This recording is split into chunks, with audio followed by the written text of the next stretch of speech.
সোনারগাঁয়ের Mograpara union পরিষদের chairman প্রার্থী হাজী আশরাফ উদ্দিন শুক্রবার জুমার নামাজ আদায় করেন বাড়ি মজলিস মিয়া পাড়া জামে মসজিদে। খুতবার আগে তিনি মুসল্লিদের কাছে দোয়া চান এবং নামাজ শেষে এলাকাবাসীর সঙ্গে কুশল বিনিময় করেন। সংক্ষিপ্ত বক্তব্যে তিনি বলেন, দায়িত্ব পেলে মোগরাপাড়া ইউনিয়নের প্রতিটি গ্রামকে পরিচ্ছন্ন, সুন্দর ও বাসযোগ্য করে গড়ে তুলবেন। চাঁদাবাজি, ছিনতাই ও মাদকসহ অপরাধের বিরুদ্ধে কঠোর অবস্থানের প্রত্যয় ব্যক্ত করেন তিনি। এ সময় অভিভাবকদেরও সন্তানদের চলাফেরা ও সঙ্গ সম্পর্কে সচেতন থাকার আহ্বান জানান। অনুষ্ঠানে বক্তব্য রাখেন মসজিদ কমিটির সভাপতি হাজী গোলাফ মিয়া ও প্রবাসী শামসুল আলম বাবু। তারা হাজী আশরাফ উদ্দিনকে চেয়ারম্যান নির্বাচিত করতে ঐক্যবদ্ধভাবে কাজ করার আহ্বান জানান।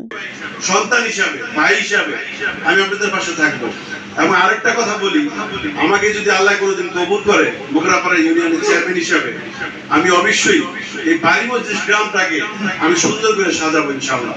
শুধু বাড়ি মসজিদ গ্রাম না, আমি মোগরাপাড়া ইউনিয়নে আমি প্রত্যেকটা গ্রাম ঘুরছি, প্রত্যেকটা গ্রাম দেখছি, প্রত্যেকটা গ্রাম দেখছি। আমি সুন্দর করে সাজাবো। আপনারা আমারে হয়তো অনেকে ভালো মতন চিনেন না। আমার বাড়ি কাবিনগঞ্জ, আমার ফ্যাক্টরিও কাবিনগঞ্জ। আমি আসছি মানুষের পাশে দাঁড়ানোর জন্য। আমার কোনো পেটে খিদা নাই, আবারও বলতেছি আমার পেটে খিদা নাই। রাজনীতি করে দেখাইতে বই ধরে কোনো টেন্ডেন্সি আমার নাই। একটু আগে গোলাপ ভাই বলে গেছে যে এখানে চাঁদাবাজি হয়, সন্ত্রাসী হয়, মাদক হয়, ঠিক আছে, এগুলো কিছুই থাকবে না একটা সময়। যদি ভালো রাজনৈতিক গভর্নমেন্ট আসে কিছুই থাকবে না। তো আপনাদের সহযোগিতা লাগবে। আপনার সন্তান কোথায় যায়, কি করে না করে, এটা যদি আপনারা ফলো আপ করেন তাহলে এই টাইপের প্রবলেম গুলো। বিদেশি প্রবাসী থাকে,